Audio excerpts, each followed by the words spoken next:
Congress has ended the 40-year ban on US oil exports. What are your thoughts on this? I think it's a positive development. US producers, especially when US production climbed to well in excess of 9.5 million barrels per day, were constantly demanding it.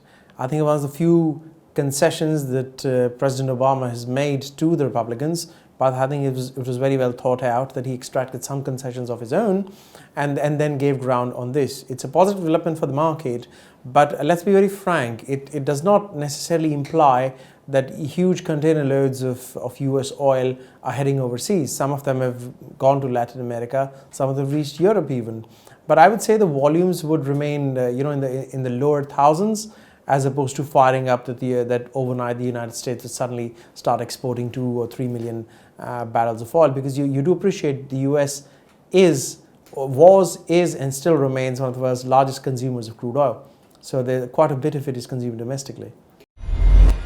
So my next question is, can we expect the USA to start exporting to Europe and beyond? Gas, most definitely. It's already happening. We've had SABIC, INEOS, a lot of these petrochemical companies who have, and Centrica close to us, so American gas could be reaching our boilers and our radiators fairly soon.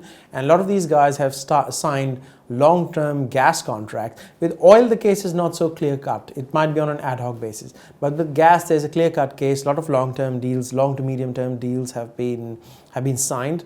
And I expect to see more of them, because the US has an abundance of gas. And geopolitically, the US and the UK are reliable partners for each other. So I would see, and of course, by extension, wider Europe. So I would see more US gas coming to the UK, to France, to Italy, to Norway, and a host of other nations. How is this going to impact on the international oil market? The impact of US exports on the global supply pool would be more to do with sentiment rather than the physicality of the barrels. Of course, it's a crucial development that US producers are finally permitted to export oil. But more than those barrels actually adding to the supply pool, it's the perception that the US is exporting, and that there is one more avenue that the markets can turn to for additional barrels that feeds into the sentiment. So it's the sentiment that's more important rather than the barrels.